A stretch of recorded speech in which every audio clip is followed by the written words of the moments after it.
Seja bem-vindo a mais uma série de 5 episódios do Bíblia Fala. Estamos aqui diariamente consigo, quer pela Rádio RCS, quer pelo Hope Channel Portugal.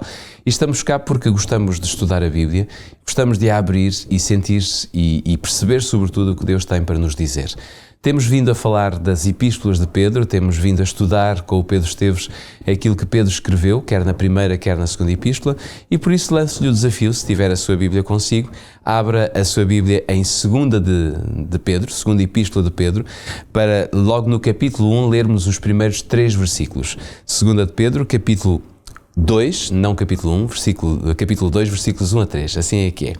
E diz então, e também houve entre o povo falsos profetas, como entre vós haverá também falsos doutores, que introduzirão encobertamente heresias de perdição e negarão o Senhor que os resgatou, trazendo sobre si mesmos repentina perdição. E muitos seguirão as suas dissoluções, pelos quais será blasfemado o caminho da verdade. E por avareza farão de vós negócio, com palavras fingidas, sobre os quais já de largo tempo não será tardia a sentença e a sua perdição não dormita. Pedro, esta passagem é uma passagem de advertência que nós vemos aqui. Como é que nós podemos entender esta passagem de advertência que Pedro nos mostra aqui e, ao mesmo tempo, qual seria a obra que nós podíamos ver por esta passagem destes falsos mestres? A verdade é que Pedro reconhece que a Igreja, já nesta fase, tinha que enfrentar este perigo de ter, por um lado, falsos profetas, por outro, falsos mestres ou doutores, no fundo, falsos professores, o ensino ser falso. E os falsos profetas, que seriam, portanto, homens ou mulheres, que falariam como se Deus lhes tivesse dado uma mensagem, que é essa a missão dos profetas, e no entanto seriam falsos, ou seja, estariam a enganar as pessoas, uma vez que a mensagem que trariam à Igreja, ela claramente não vinha da parte de Deus. Talvez, em primeiro lugar, dizer que isto nos ajuda a compreender do que, ao contrário do que eventualmente pensemos, esta Igreja primitiva, como muitas vezes se chama no mundo cristão, portanto a Igreja das primeiras décadas, digamos, a Igreja que ainda usufruiu do ministério direto daqueles que foram os discípulos de Cristo. Claro, Pedro é um dos principais, ou João, ou o apóstolo Paulo, que foi depois chamado por Jesus. É natural pensarmos que esta Igreja, nos primeiros anos, ela viveu tempos de grande apogeu e entusiasmo espiritual, claro, com o ensino direto dos apóstolos, mas a verdade é que diversos problemas, perigos e desafios espirituais já existiam nesta Igreja. Claro, aqui um pequeno parênteses para dizer que como não esperar que, envolvidos quase 2000 anos, a Igreja cristã também ela não enfrente os mais diversos tipos de desafios, de heresias, de falsidades que apareçam, de ensinos que não correspondam à pura verdade do Evangelho. Ora, isto já existia 50 ou 60 anos, nem tanto, quer dizer, no ano 60, por volta desse período, estas cartas foram escritas. Portanto, estamos a falar pouco mais de 30 anos depois de Jesus ter vivido, não é? Isso quase que poderíamos dizer que o inimigo, no fundo, tenta-nos sempre com as mesmas fórmulas, ou seja, ele praticamente não tem necessidade de encontrar coisas novas. Quer dizer, estamos a dizer isto porquê? Porque quando vamos aos tempos antigos, há muitas coisas que são tentações ainda hoje. Sem dúvida. Quer dizer, o inimigo, a Bíblia apresenta o inimigo como sendo alguém que tem uma intenção, um projeto para ferir e afastar de Deus aqueles que querem viver com Ele. E, portanto, podemos dizer que mesmo se algumas formas, alguns métodos possam mudar, essa essência é a mesma. Portanto, e a Igreja, e sobretudo o que tem a ver com lidar com a Palavra de Deus, o ensino correto, aquilo que nas palavras que leste o apóstolo chamou o caminho da verdade, o grande método do inimigo é sempre encontrar meios para afastar as pessoas desse caminho. E um dos meios, sem dúvida que já existia, portanto, neste período tão inicial da Igreja cristã, e que com certeza se mantém, é usar pessoas que aparentemente são grandes defensores desse caminho, porque são pessoas que vão ensinar sobre a palavra, sobre Jesus, sobre a verdade, vão profetizar, quer dizer, vão trazer mensagens da parte de Deus, e portanto não estamos a falar de pessoas que vêm de fora. Claro. Nós estamos a falar de influências, digamos, de coisas que são totalmente opostas à mensagem de Jesus Cristo.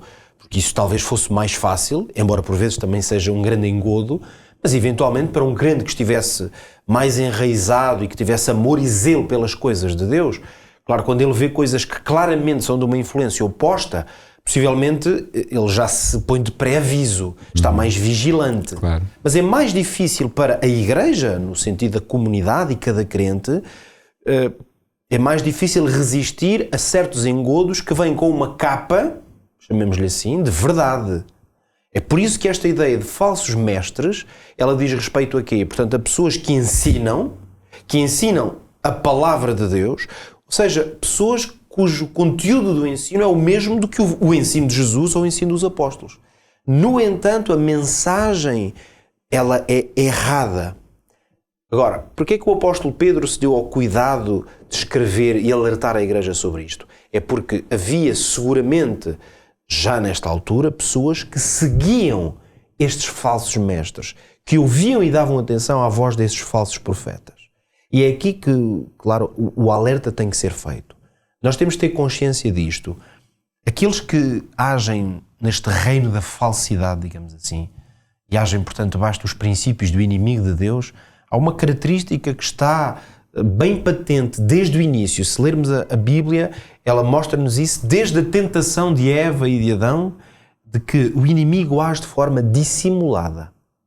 Quer dizer, ele mistura a mentira, da qual ele é pai e autor, mas ele vai sempre misturá-la com a verdade. E aí nós vemos que a capacidade e o potencial de enganar é enorme, porque quando eu tenho a percepção e conheço parte, estou familiarizado com a verdade, é evidente que quando alguém me fala e eu vejo que ali há conteúdo de verdade, eu sou atraído para esse conteúdo. Mas o falso mestre é aquele que dissimuladamente vai introduzir nesse contexto de verdade ideias falsas, ideias que enganam e que conduzem numa direção diferente daquela que é o ensino geral da Bíblia.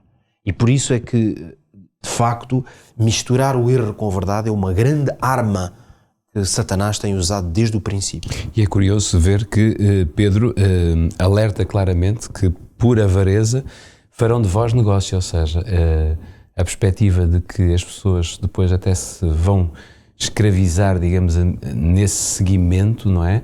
E a ponto de, se calhar, deixarem todos os seus bens nas mãos de determinados falsos profetas e falsos ensinadores, não é?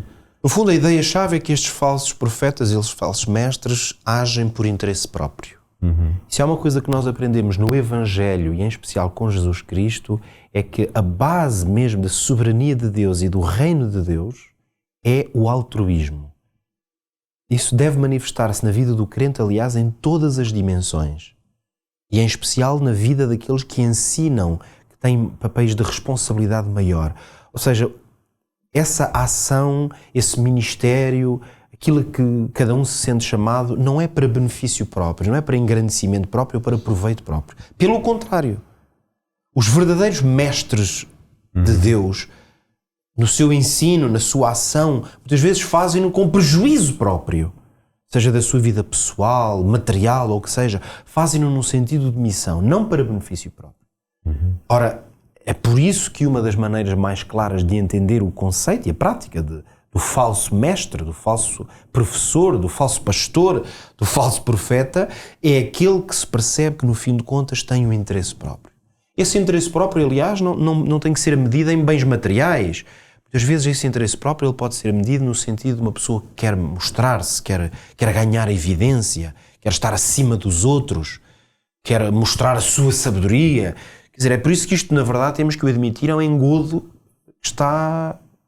Claro. Pode atacar qualquer pessoa, porque muitas vezes o interesse próprio que nos pode motivar ou ganhar espaço no nosso coração pode ser esse interesse em colocar-me acima dos outros. Ora, o verdadeiro servo de Jesus Cristo é aquele que se quer colocar na posição de Cristo, que é na posição de servir. E nós temos que estar, portanto, muito alerta. Por isso, não apenas com aqueles que vemos que têm interesse pessoal, seja até em quererem tornarem-se ricos ou poderosos, mas mesmo com pessoas que por vezes trazem a ideia de novos conhecimentos, de coisas que nunca ninguém ouviu, por vezes coisas que causam, às vezes novidades espirituais ou novidades teológicas que causam grande sensação. Nós aí percebemos que, por vezes, essa espécie de adrenalina teológica, a adrenalina espiritual que alguns trazem, causando grande espanto com as coisas que dizem, nós temos que estar muito alerta se não temos, muitas vezes, nessas tendências, uma vontade de um protagonismo. Às vezes parece que a simples e pura verdade do Evangelho já não chega. Então os crentes temos que estar alerta em relação a isso, ainda hoje. Obrigado, Pedro. Este é o alerta que o apóstolo Pedro nos deixou nas Sagradas Escrituras, em 2 de Pedro capítulo 2. Este também é o alerta que queremos deixar neste dia, para que você possa sentir esta vontade de olhar para cima, de olhar para Cristo e ver o que Cristo tem para lhe dizer e seguir não apenas não tanto os homens, mas seguir sobretudo o caminho que Cristo coloca na sua direção. Fique, pois, com esta certeza que amanhã estaremos de volta. Nada mais por hoje. Conte connosco neste mesmo lugar, a esta mesma hora, aqui na Rádio RCS e no Up Channel Portugal. Até lá.